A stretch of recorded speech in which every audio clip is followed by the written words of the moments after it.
খুলনার কিশোর ইয়াসিন ওরফে শুভ হত্যার দায়ে ১৫ বছর পর ২ আসামিকে যাবজ্জীবন কারাদণ্ড দিয়েছেন আদালত।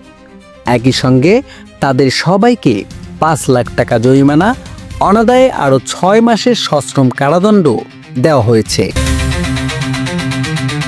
জরিমানার অর্থ ক্ষতিপূরণ বাবদ নিহতের পরিবারকে দেওয়ার আদেশ দিয়েছেন আদালত। অপর ৩ আসামির বিরুদ্ধে আনা অভিযোগ রাষ্ট্রপক্ষ আদালতে প্রমাণ করতে ব্যর্থ হওয়ায় তাদের বেকসুর খালাস দিয়েছেন আদালত।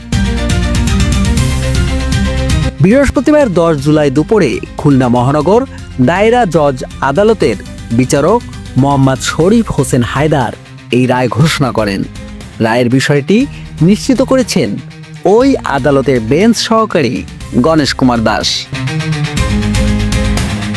সাজাপ্রাপ্ত আসামিরা হলেন খালিজপুরের রায়ের মহল উত্তরপাড়ার বাসিন্দা শেখ শামসুর রহমানের ছেলে ইসরাফিল এবং সোনারাঙ্গা থানার আন্দিরঘাট এলাকার বাসিন্দা শামসু শেখের ছেলে মিঠু।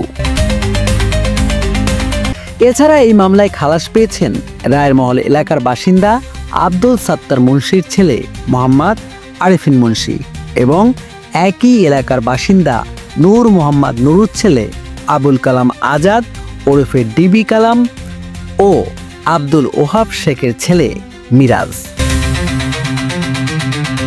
নেয়ামুন নাকিব, বাঙালিওয়ালা নিউজ বাংলা, ঢাকা।